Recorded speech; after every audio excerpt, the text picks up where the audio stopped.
പ്രിയമുള്ളവരെ, വചനജ്വാല 1247 ദിനത്തിലേക്ക് പ്രവേശിക്കുന്ന ഇന്ന് ജനുവരി 29 ബുധനാഴ്ച, എല്ലാവർക്കും സുന്ദരമായ ഒരു സുപ്രഭാതം ആശംസിക്കുന്നു. ഇന്നത്തെ വചനവായനയിൽ സങ്കീർത്തനങ്ങൾ 25 അധ്യായം 9 മുതൽ 22 വരെയുള്ള തിരുവാക്യങ്ങളാണ് നാം ശ്രവിക്കുക. എളിയവരെ അവിടുന്ന് നീതിമാർഗത്തിൽ നയിക്കുന്നു, വിനീതരെ തന്റെ വഴി പഠിപ്പിക്കുന്നു. കർത്താവിന്റെ ഉടമ്പടിയും പ്രമാണങ്ങളും പാലിക്കുന്നവർക്ക് അവിടുത്തെ വഴികൾ സത്യവും സ്നേഹവുമാണ്. കർത്താവെ, അങ്ങയുടെ നാമത്തെ പ്രതി എൻ്റെ നിരവധിയായ പാപങ്ങൾ ക്ഷമിക്കണമേ. കർത്താവിനെ ഭയപ്പെടുന്നവൻ ആരോ, അവൻ തിരഞ്ഞെടുക്കേണ്ട വഴി അവിടുന്ന് കാണിച്ചു കൊടുക്കും. അവൻ ഐശ്വര്യത്തിൽ കഴിയും, അവൻ്റെ മക്കൾ ദേശം അവകാശമാക്കും. കർത്താവിൻ്റെ സൗഹൃദം അവിടുത്തെ ഭയപ്പെടുന്നവർക്ക് ഉള്ളതാണ്. അവിടുന്ന് തൻ്റെ ഉടമ്പടി അവരെ അറിയിക്കും. എൻ്റെ കണ്ണുകൾ സദാ കർത്താവിങ്കലേക്ക് തിരിഞ്ഞിരിക്കുന്നു. അവിടുന്ന് എൻ്റെ പാദങ്ങളെ വയലിൽ നിന്ന് വിടുവിക്കും. ദയ തോന്നി എന്നെ കടാക്ഷിക്കണമേ. ഞാൻ ഏകാകിയും പീഡിതനുമാണ്. എൻ്റെ ഹൃദയവ്യഥകൾ ശമിപ്പിക്കണമേ. മനക്ലേശത്തിൽ നിന്ന് എന്നെ മോചിപ്പിക്കണമേ. എൻ്റെ പീഡകളും ക്ലേശങ്ങളും ഓർത്ത് എൻ്റെ പാപങ്ങൾ പൊറുക്കണമേ.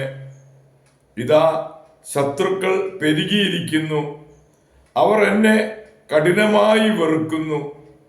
എൻ്റെ ജീവൻ കാത്തുകൊള്ളണമേ. എന്നെ രക്ഷിക്കണമേ. അങ്ങിൽ ആശ്രയിച്ച എന്നെ ലജ്ജിക്കാനിടയാക്കരുത്. നിഷ്കളങ്കതയും നീതിനിഷ്ഠയും എന്നെ സംരക്ഷിക്കട്ടെ. ഞാൻ അങ്ങയെ കാത്തിരിക്കുന്നു. ദൈവമേ, ഇസ്രായേലിനെ സകല കഷ്ടതകളിൽ നിന്ന് മോചിപ്പിക്കണമേ. ദൈവത്തിൻ്റെ തിരുവചനമാണ് നാം ശ്രവിച്ചത്.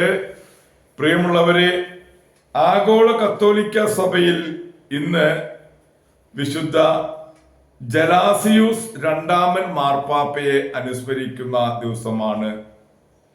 മോന്തക്കസീനയിൽ ഒരു ബെനഡിക്റ്റൻ സന്യാസിയായിട്ടാണ് ജലാസിയൂസ് തന്റെ ജീവിതം ആരംഭിക്കുന്നത്. പാസ്കൽ ദ്വിതീയൻ അദ്ദേഹത്തെ കാർഡിനാളായി ഉയർത്തി, തന്റെ ചാൻസലറായി നിയമിച്ചു.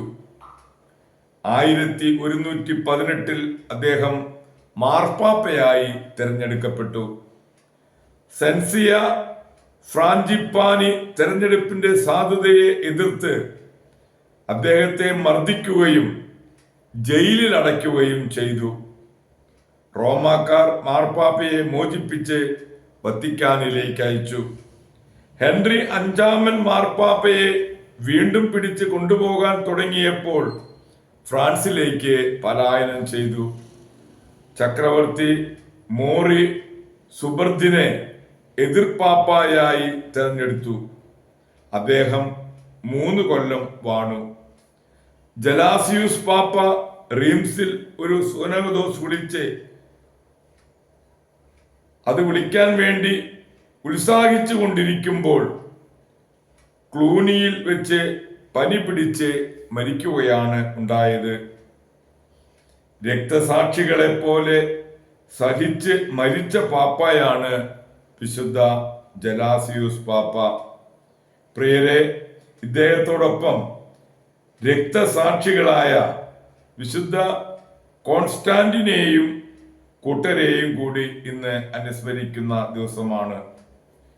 കുഞ്ഞിപ്പൈതങ്ങളുടെ രക്തസാക്ഷിത്വത്തോടെ ആരംഭിച്ച ക്രിസ്തുവിന്റെ ജീവിതം കുരിശുമരണത്തോടെ അവസാനിച്ച പോലെ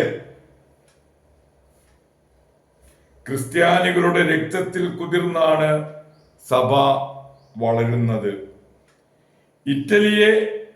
ഇറ്റലിയിലെ പെരൂജിയയിലെ പ്രഥമ മെത്രാനായ കോൺസ്റ്റാന്റിനൂസിനെയും അവിടെ അന്നുണ്ടായിരുന്ന ക്രിസ്ത്യാനികളും മാർക്കസ് ഔറേലിയസിന്റെ കാലത്ത് ഒരുമിച്ച് കുരുതി കഴിക്കപ്പെടുകയാണ് ഉണ്ടായത്.